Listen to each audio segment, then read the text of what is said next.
you're gonna see some amazing footage coming out of the 4P from a variety of different content creators, and rightfully so.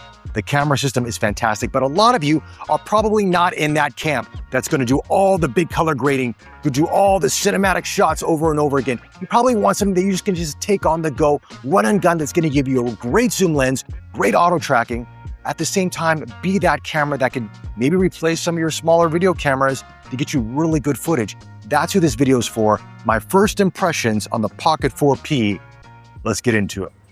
First and foremost, I am working with DJI on this video, but I'm gonna give you my honest thoughts. What are things that I like? What are things I wish were improved? And obviously, since this is a first impressions video, I'm not gonna give you a full review because there are firmware updates coming quite rapidly. I mean, I've had a couple updates since I got the camera a week ago, and I think more will be coming to fine tune the feature set, the tracking, the colors, various different features may be added into it, who knows? So I'll probably wait a few weeks before I go into a full in-depth review. But this is just gonna be top line specs, things you should know, just in case you wanna pick this up right out of the gate, and things you should be aware of, and some hiccups along the way. All right, let's talk about this. Now, currently I'm filming in DLog 2, which is exciting because it gives you up to 17 stops of dynamic range. That is much improved over the 1-inch sensor on the Pocket 4. DLog 2 is also a bit challenging to use for everyday scenarios, and you can't use it with the zoom lens. So it's only for the main 20mm 1-inch sensor, and you can't zoom in on that one, okay? So just keep that in mind. But here's the thing with DLog 2 that you should know first and foremost. It is designed for the professional user. It is mainly used for manual or for control lighting sources, like where I'm at right now. I know my lighting source. I've got an ND filter on this, the ND16. I've got a controlled environment, so it's great for that. Hey guys, I just want to jump in here real quick and talk about DLog 2 under artificial lighting because there are differences you should know about versus DLog and normal 10-bit color. Now, I'm shooting 4K 25p and my shutter speed should be 1/50. However, once you set your shutter speed 1/50, you have to manually adjust your ISO because there's no auto ISO feature in DLog 2, unlike DLog, where you have, let's say, 400 to 6400. In DLog 2, you don't have that. Once you set everything manually, anti-flicker turns off inside the camera, which means under certain artificial lighting, depending on the frequency, you may see banding. And I saw this in Chinatown here in Singapore as I was walking around the streets, this dark gray band coming into my image repeatedly.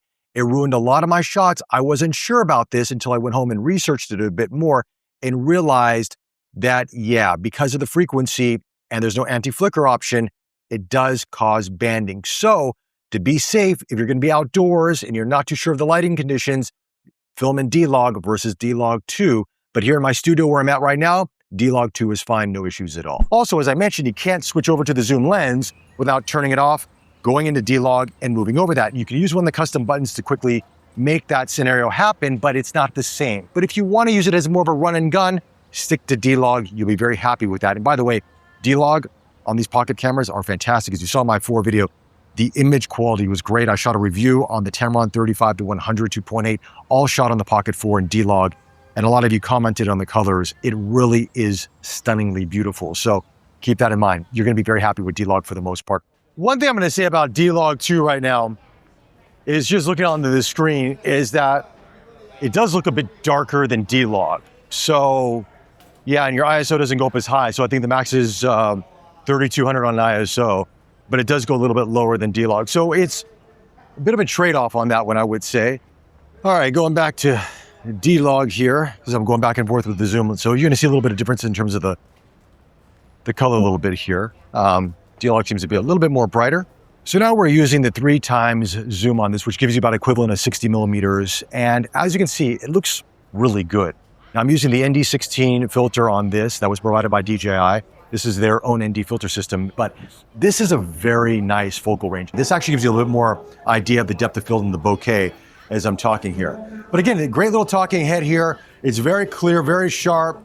And obviously DLog is fantastic. Even when I did the Pocket 4 video, my editors and myself were very impressed with DLog. I mean, better than DLog M on the Pocket 3. Now I am using the new auto tracking feature and I've kind of set it to the most slowest kind of movement. So it gives it a little bit more of that natural movement versus being a bit faster and looks a bit more digital. So it's okay. I wish it was a little bit slower just to kind of give it a bit more of a cinematic roll off. But again, I think for most people out there, this is gonna be actually fine. And as I move in closer on this one here, as you can see, the detail on my face is fantastic. I mean, this sensor, while it's not a full 1-inch sensor on this one, like the main camera, it's almost there. I'll put the exact size right here. It's still really, really good. And I love the colors that are coming out of this. And I think a lot of you out there will too as well. Very, very happy. But you will notice there is an exposure shift going from the 1-inch sensor to the zoom sensor. So you'll have to adjust those things. Outside of that though, a lot of the features that you're seeing in the 4P are exactly the same as the Pocket 4. And the Pocket 4 to me was a really nice camera system. Let's talk a little bit about this remote for a second here. This is a nice feature and a nice addition to have. And this is something that obviously when I used the Pocket 4 and the Pocket 3 previously from that, I always had to run to the camera, hit the settings, go back, all the adjustment, adjust my positioning, dynamic framing, all that. This makes it a lot easier, but you don't get all the features. And for example, I'm shooting with color recovery right here so I can see what I look like with a little bit of a Rec 709 LUT on top of it. I can't see that on this display. Also, it's not that bright. It's okay, but yeah, you're quite limited on this remote control. Hopefully they do add more features in the future with a firmware update that give us more control to really kind of fine tune this. If I want to go in there and adjust the exposure or adjust the ISO, I can do that, but you can't do that currently through the remote, which is a bit unfortunate. The tracking on this camera is much, much better than on the Pocket 4. I have watched other videos where they said it wasn't as good as before, but I think they're constantly fixing this, and I think you'll see that really, really good in the weeks to come. All right, so we're moving out from this and just trying something a little bit different so you can see a bit more of the dynamic range behind me, and I'm using the 3x zoom lens again because I like that compression. You can see the little bit of the background, the depth of field, which makes this look a lot more natural and not so much like a pocket camera, which I think a lot of you will appreciate. Now, again, obviously, if you're using Resolve, you can adjust the depth of field. You can have some fun with it, but you're out with that. Now, there are no variable ND filters that I think at this point in time that I have from DJI at least. They're dedicated ND filters, so it does make it a little bit more challenging to kind of go back and forth. I'm trying to keep it at the base ISO currently at 400 on this one. So I'm a little bit more overexposed on this. We'll have to probably bring it down in post, and hopefully with DLog we'll be fine in terms of recovery, but that's something to take note of. Let's talk about what comes inside the package on this one. Now, with the Creator Combo, you are going to get the small extension piece, which you'll obviously get, the tripod legs, you get the remote, you get the mic Mini 2. I mean, can you use other mic systems with your DJI Pocket 4P and 4? Yes, you can, but you want to use the DJI one because it's got the proprietary connection. It's going to give you the best audio quality, in my personal opinion. You get all the charging cables, you get the dead cat for the mic, you get all those things, the light that goes on top of it, that's great for low light scenarios and to kind of illuminate you at nighttime. You get all that included. It's a really packed kit. I mean, they've really stuffed everything into that little Osmo bag. I mean, they could have made a little bit of a bigger bag, in my personal opinion. But there's one thing I do want to point out with this kit, which is worth noting. You have a proprietary charger for the remote. It's got a little bit of a dock. You have a proprietary charger for the mic, because there's no USB-C port to it. And then you have a USB-C cable for the camera system. And you don't get the long extension battery grip like you get with the Pocket 3. That was omitted in the Pocket 4, and it's omitted here in the Pocket 4P. So if you want to travel with this kit, you essentially have to bring 3 cables to charge the 4P, the mic, and the remote. Let's talk about the ND filters for a second here. So I've got ND16 on this currently right now. And then from there, we got ND64 and ND256. And that's all you get here. You don't get ND32, so I guess they're going to keep it that way. But I think other makers, I think Small Rig's got something coming out. Freewell's got something coming out. And these are pretty good. Now, you will notice, if you look closely, that the ND filter, in terms of the darkness, is a little bit different from one lens to the next because of the aperture and obviously in terms of the design of the lens and how much light it gathers. So you will notice that slightly. Now, obviously, you can adjust that internally on the camera so everything's balanced. But like I said before, you're going to have to adjust the exposure anyway. Okay, so we're going to do a little bit of a running test to see how the stabilization is. I'm in DLog 2 on the 1-inch sensor, and which is the main sensor, and let's go. So this is going to be a running test. Whoa, branch. Just to give you an idea, the stabilization on that one. Got rooster there. Yeah, the distance on this controller is very, very impressive. So if you're worried about that, do not be. Okay, this is impressive. I'm extremely far away and I'm still being tracked here. You can't even see me right now, but I'm actually tracking here. All right, so this is 12 times zoom. What do you guys think? Not bad, right? Looks pretty okay. Look at the monitor here. I mean, it looks great here on this little small screen, but again, well color graded and so forth. but I'm liking what it has to offer here. Let me move around here past this tree, see if the tracking stays on me. A little bit of a jump there, but not too bad.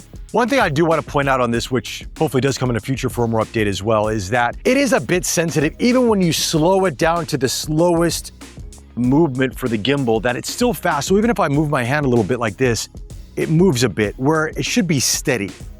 So again, I'm not nitpicking this because it's not a good camera. I'm talking about these features because I think it's a great camera and I love to see this stuff improved and finessed and be better. But yeah, that's one thing that you've probably seen here throughout the tracking, but it's set at the very slowest mode on this. So imagine going faster. This thing is gonna be like, whoo, whoo, whoo, whoo. It's gonna be crazy. And it's already pretty quick. And just so we don't leave standard color profile out, here it is. Just kind of looking at this right here, the skin tones. I mean, it's not bad, a little bit more on the overexposed side of it, but yeah, I mean, for me personally, I'll just probably be using DLog for the most part, but even if you just want to film in a pinch, I think the colors are pretty good, and you can obviously tweak these a little bit in post and just kind of fine tune it, but I think DJI's done a pretty good job with skin tones for the most part. I mean, looking at it here on the screen, looks like it's pretty natural, a little bit of a contrast, but I'm kind of in a weird lighting scenario here, but there you have it. And if you want a little more of a cinematic look, here's movie mode too. So you can throw that in there if you want a little bit more of that warmer sort of green tint movie mode. But overall, I mean, the 4P is, you're gonna see a lot, as I mentioned from the beginning of this video, you're gonna see a lot of fantastic footage coming out of this. And in the right hands, this can really rival a lot of semi-pro to pro cameras out there. But I think for most people, it's gonna be a daily vlog camera. And I think giving you this 60mm zoom lens plus the 20mm for their main is a really great option. And I'm excited to play with it more and come with a more full review later on in the coming weeks. So with that, guys, if you like this video, like, subscribe. Thank you once again for the support. Greatly appreciate it. And I'll chat to you all very, very soon. Bye.